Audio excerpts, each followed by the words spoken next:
जय हिंद एस्पिरेंट्स। मैं रूबी ठाकुर स्वागत करती हूँ आप सबका एसएसबी क्रैक एग्जाम चैनल पर। तो मैं आज आई हूँ आप सबसे एक टॉपिक पर बात करने के लिए। और आज का जो टॉपिक है वो रिलेट करता है हमारे आरबीआई की एक नई पॉलिसी जो है ईसीएल बेस्ड फ्रेमवर्क। इसका जिक्र तो आरबीआई ने पहले ही कर दिया था, बट अब फाइनली इसके ऊपर कमेटी भी बना दी गई है। तो चलिए आज के पूरे वीडियो लेक्चर में हम जानेंगे कि ये क्या है ईसीएल बेस्ड फ्रेमवर्क और क्या रहेंगे ऑब्जेक्टिव्स जो हमारी कमेटी बनाई गई है उसके। तो चलिए बढ़ते हैं आगे। तो हम बात कर रहे हैं हमारी एक जो आरबीआई ने एक्सटर्नल वर्किंग ग्रुप बनाया है। ये 9 लोगों का एक जो पर्टिकुलर कमेटी है उसको बनाया गया है। और इसका जो मेन ऑब्जेक्टिव है वो है expected credit loss based framework के ऊपर अपनी राय देने के लिए। तो अभी हम आगे चल के देखेंगे कि ये ईसीएल जो कि expected credit loss based framework है वो क्या है। और अभी जो हाल में हमारा जो आरबीआई अभी जिस चीज को फॉलो करता है या जिस प्रोसेस को फॉलो करता है वो है इनकर्ड लॉस अप्रोच। तो मैं आपको एक चीज बताऊं, ये दोनों ही जो टर्म्स है वो रिलेट करती हैं हमारी लोन लॉस प्रोविजनिंग से जो हमें बैंक्स को करना पड़ता है। तो सबसे पहले हम जानते हैं कि ये लोन लॉस प्रोविजनिंग होता क्या है।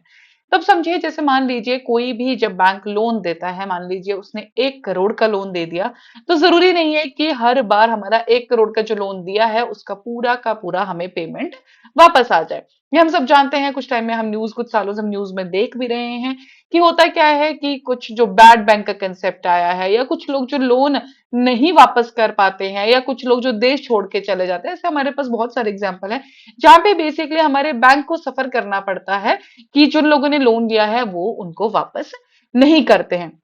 तो लोन लॉस प्रोविजनिंग का मतलब है कि बैंक को, जो उनको पता है कि उनको ये लॉस होने वाला है, जो लोन दिए गए हैं जो वापस नहीं आएंगे, उनके लिए कुछ एक इनकम को पहले से ही साइड रख देना।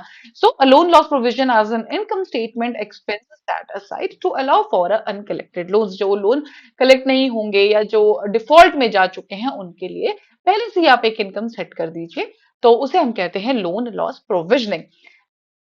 अभी जो मैं आपसे बात कर रही हूँ वो है ईसीएल फ्रेमवर्क, जो जिस पे हमने बात की थी कि एक्सपेक्टेड लॉस फ्रेमवर्क। इसमें ये कहा जा रहा है अभी जो फिलहाल में जो हमारे बैंक्स है वो फॉलो करते हैं कि जब एक बार मान लीजिए हमारा लोन हुआ, हमने लोन किसी को दे दिया और जब वो डिफॉल्ट में चला जाता है, जब वो प्रूव हो जाता है कि अब ये लोन वापस नहीं आएगा, उसके बाद जो है वो बैंक अपनी कुछ इनकम साइड में रखती है। लेकिन अब ये कहा जा रहा है कि आप लोग वेट मत कीजिए कि कोई लोन, आप पहले से ही अपने, आपके पास जो फाइनेंशियल एसेट्स हैं आप उनको देखिए, अपने फाइनेंशियल एसेट्स की एक प्रॉपर असेसमेंट कीजिए और एक आइडिया लगा के कि हो सकता है आने, हो या ना हो बात की बात है, कि हो सकता है आने वाले टाइम में हमारे इतने परसेंट लोन्स जो हैं वो पहले हमारे डिफॉल्ट में चले जाएं। तो अगर हम देखें, अगर आप नीचे पिक्चर में भी देखेंगे तो जो पहले हम फॉलो करते थे, जो हमारे बैंक्स फॉलो करते थे, that was incurred loss model. और अब जो हम बात कर रहे हैं वो हम बात कर रहे हैं ईसीएल मॉडल के ऊपर। अगर आप नीचे देखेंगे तो जो इनकर्ड लॉस मॉडल का मतलब है कि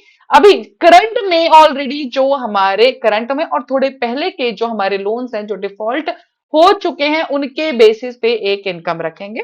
लेकिन जब हम एक्सपेक्टेड क्रेडिट लॉस की बात करते हैं, जो अभी आरबीआई बात करिए कि सब बैंक्स के ऊपर हम इसको अप्लाई कर देंगे और अब इस तरह से हम असेसमेंट करेंगे, वो है हमारे हिस्टोरिकल लोन्स का ध्यान रखेंगे, आज के लोन्स का भी ध्यान रखा जाएगा। लेकिन जो एक एक्सपेक्टेड लोन है कि फ्यूचर में हो सकता है इतना अमाउंट हमारा लोन का डिफॉल्ट में चले जाए, तो पहले से ही एक इनकम को साइड रख दिया जाएगा। इसको हम ऐसे भी समझ सकते हैं कि मान लीजिए एक बैंक है जिसका प्रॉफिट हुआ 5 लाख रुपए, तो इनका कहना यह है कि आपको लगता है कि आपका कुछ प्रॉफिट, आपका कुछ लॉस होने वाला है, आपका कोई लोन डिफॉल्ट में जाना वाला है, तो आप पहले से ही 1 लाख रुपए साइड कर दीजिए। पहले क्या होता था कि जो बैंक है वो 5 लाख रुपए सारा का सारा जो प्रॉफिट आता था उसको खर्च कर देते थे, चाहे वो लोन्स देने में या कुछ इन्वेस्टमेंट्स के ऊपर। लेकिन अब कहा जा रहा है कि आप सिर्फ 4 लाख खर्च कीजिए, वो आप अपने असेसमेंट देख के, आप अपने एसेट्स को असेस कीजिए, जो आपने लोन्स दिए हैं वो हर बैंक के लिए एक अलग अलग होगा। तो अब बात की जा रही है इस पर चीज, इस पर के ऊपर कि अब हम जो एक्सपेक्टेड, जो फ्यूचर में होने वाले जो हमारे लोन डिफॉल्ट्स है उनके ऊपर देख के आप पहले से ही एक इनकम साइड कर दीजिए।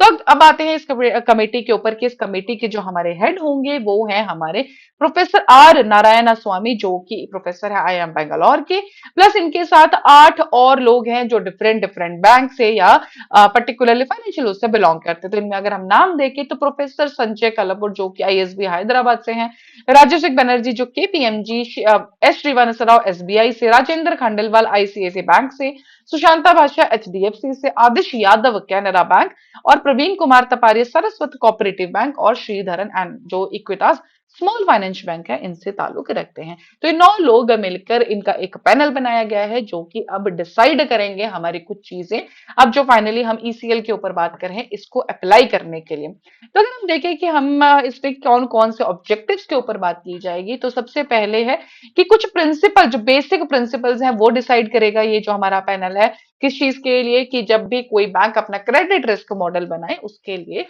एक बेसिक प्रिंसिपल्स क्या होंगे। प्लस साथ में डिसाइड किए जाएंगे कि कंपोनेंट्स, किन कंपोनेंट्स के ऊपर ध्यान देना होगा, क्योंकि हम कह रहे हैं कि बैंक्स को पहले से ही असेसमेंट करके रखनी है। तो इसमें देखना पड़ेगा कि बैंक को कौन कौन से कंपोनेंट्स को ध्यान रखते हुए अपना ये मॉडल या अपनी ये असेसमेंट करनी है। इसके ऊपर 2 मॉडल्स के ऊपर बात की गई है कि आप IFRS 9 जो कि बेसिकली डील करता है कि कैसे आप हमारे जब डिफॉल्ट में चले जाते हैं, क्योंकि हर एक जो इंस्टॉलमेंट या कुछ भी आता है किसी लोन का वो मंथली बेसिस पे होता है। तो हम एसेट्स को अगर मान लीजिए 30 दिन के लिए नहीं आए तो आप स्टेज 1 में डाल दीजिए, 90 दिन के लिए कोई पेमेंट रीपेमेंट नहीं आती है तो आप उसको स्टेज 2 में डाल दीजिए। तो ये सारे जो स्टेजेस है वो हमें कैटेगराइज कराता है IRFS 9। साथ में बेसल कमेटी का भी एक बैंकिंग रेगुलेशन के कुछ नॉर्म्स आए थे, आप उनको ध्यान रखते हुए, इन सब चीजों को ध्यान रखते हुए कुछ की कंपोनेंट्स बनाएंगे जिसमें हर एक बैंक को ध्यान रखना होगा जब भी वो किसी असेसमेंट के ऊपर जाएंगे। थर्डली, और जिनका ऑब्जेक्टिव है वो है कि एक कुछ मेथड्स ऐसे डिजाइन किए जाएं ताकि हर एक बैंक इंडिपेंडेंटली अपने मॉडल्स को फॉलो कर पाए और एक एक्यूरेट हमें रिजल्ट्स देखने को मिले। साथ में prudential floors related to provisioning, साथ में कुछ एक लीगल नॉर्म्स भी उसमें बात की जाएगी। तो ये सारी की सारी चीजें, जो ये जिम्मेदारी है या जो ऑब्जेक्टिव्स हैं, ये फुलफिल करने होंगे हमारे, जो अभी ये जो पर्टिकुलरली एक्सटर्नल वर्किंग ग्रुप बनाया गया है, जो 9 मेंबर्स का बेसिकली एक ग्रुप है। तो ये सारे के सारे ऑब्जेक्टिव्स देखने होंगे इस पर्टिकुलर कमेटी को। इसमें RBI का कहना यह है कि जो भी हमें रिकमेंडेशंस आएंगी इनको हम अपने जो फाइनल एक जो जारी किया जाता है वो RBI की तरफ से आएगा, जो पूरा का पूरा ये पॉलिसी डिजाइन आएगी तो उसमें हम इन रिकमेंडेशंस को इंक्लूड करेंगे। प्लस उसमें इंक्लूड करने से पहले सारी की सारी रिकमेंडेशंस जो हैं पब्लिक के लिए भी डोमेन उनकी एक राय जानने के लिए इसके ऊपर बात की जाएगी। So this was related update जो अभी RBI ने एक्सटर्नल वर्किंग ग्रुप बनाया है हमारा ECL बेस्ड फ्रेमवर्क के ऊपर। तो ये सारी की सारी अपडेट थी उसके रिलेटेड। आई होप आपको पता होगा, अब आपका क्लियर होगा कि लोन लॉस प्रोविजनिंग किसको कहते हैं, ECL किसको कहते हैं, और अभी जो हम हाल में जो इनकर्ड लॉस फ्रेमवर्क हम फॉलो करते हैं उसका क्या मतलब है। So that's all for the particular day. अभी आपको स्क्रीन पे दिख रहे होंगे हमारे कुछ SSB इंटरव्यू के ऑनलाइन कोर्सेज। तो SSB क्रैक एग्जाम तैयारी कराता है हमारे इंटरव्यूज की, जो कि सारे ऑनलाइन कोर्सेज है। हर मंथ हमारे बैचेस बैठते हैं, आप इनको ज्वाइन कर सकते हैं। प्लस अभी आपको स्क्रीन पे दिख रहे होंगे हमारे कुछ courses related to the defence exam, NDA CDS FCAT सबकी तैयारी कराई जाती है। आप इनमें एनरोल कीजिए, और जब भी आप एनरोल करें तो एक डिस्काउंट कोड जो कि है Warrior10 ये लगाना ना भूलें। जैसे ही आप इस कोड को अप्लाई करेंगे आपको मिलेगा 10% का of. So that's all for the day. Thank you so much. जय हिंद, जय भारत। अगर आप एक डिफेंस एस्पिरेंट हैं और SSB interview, NDA, CDS, FCAT जैसे एग्जाम्स के लिए प्रिपेयर कर रहे हैं तो आप SSB क्रैक एग्जाम्स के कोर्स को चेक करना ना भूलें। आप हमारी लर्निंग एप्लीकेशन को Google प्ले स्टोर से भी डाउनलोड कर सकते हैं।